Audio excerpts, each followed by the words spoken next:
বুধবার থেকে শুরু হয় খোয়াই জেলাভিত্তিক স্বচ্ছতাই সেবা অভিযান। খোয়াই বনকর দশমীঘাট এলাকায় আয়োজিত এক অনুষ্ঠানে স্বচ্ছতাই সেবা অভিযানের উদ্বোধন করেন রাজ্যের বন বিভাগের মন্ত্রী অনিমেষ দেববর্মা।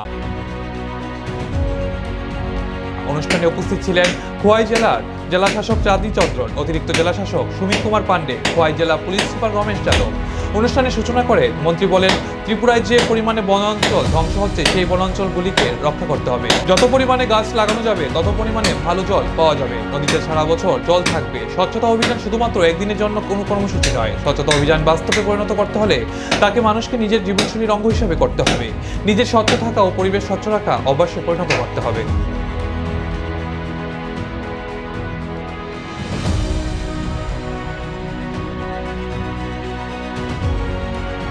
উল্টা জল আইতাছে ভারতের দিকে। আগরতলায় কি অবস্থা, পরায়ের মতো অবস্থা। আমি তখন বললাম, আমি as a member of the Council of Ministers, I raised my concern. দমকল বসিয়ে এটা হবে না। দমকল বসালে জলটা ঠেলা দেবো, জল আবার চলে আসবে। That is not the solution. সলিউশনটা হচ্ছে আমাদের ত্রিপুরার বিশাল বনাঞ্চলে যেভাবে বন ধ্বংস হচ্ছে, এটাকে রক্ষা করতে হবে। যত গাছ লাগাবে তত ফ্লাড কম হবে, তত জল, ভালো জল পাবো। নদীতে সারা বছর জল থাকবে।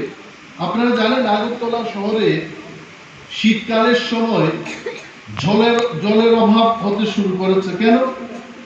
কারণ পাহাড় থেকে এই যে চুয়ায়া যে জলগুলো আসে, এই জলটা আর আসে না। কারণ মানুষ খালি গাছ কাটতেছে, ফার্নিচার তৈরি করতেছে। এখানে যদিও কাঠের কয়েকটা ফার্নিচার দেখেছি, না হয় মানুষ সাজানির জন্য বলছে, ওগো ভালো কাঠের ফার্নিচার বিক্রিব, নাহলে বাড়ি করে শান্তি রাখতো না। আমরা যদি গাছ কেটে শুধু ফার্নিচার বানাই, জল ধরে রাখার ক্ষমতা জঙ্গলের আর থাকবে না। এটা আসলে এই যে প্রচার, এই প্রচারটা আমি জানি না আজকের একটা ছোট্ট মঞ্চ থেকে আমরা যদি বলি, এটা কত হাজার মানুষের কাছে যাবে আই ডোন্ট নো। তবে উদ্যোগ খোয়াই পৌরসভা গ্রহণ করেছে, আই ওয়েলকাম ইট। এটা সারা রাজ্যেই হবে। খোয়াই তো আমারও শহর।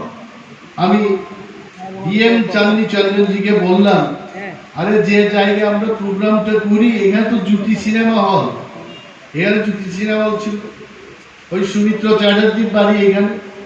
আমরা তো ছোটকালে এখানে সব এই ইটের এগুলো শুধু বসানো, নতুন নতুন। আমরা বিকেল বেলায় বসতাম আর নদীর জল কিভাবে বাংলাদেশের দিকে যাইতো এটা আমরা দেখতাম। ফ্লাডের সময় আমরা আসতাম, আমরা দেখতাম এই সমস্ত জায়গা। বাংলাদেশের রেলের আওয়াজ শোনার জন্য আমরা পুরান বাজার যেতাম। এই এলাকাটা তো আমারও এলাকা, এবং আমি চাই এই এলাকা সুস্থ থাকুক, ভালো থাকুক, পরিবেশের দিক থেকে ত্রিপুরার শীর্ষস্থানে থাকুক খোয়াই পৌরসভা। এটা আমার সর্বদা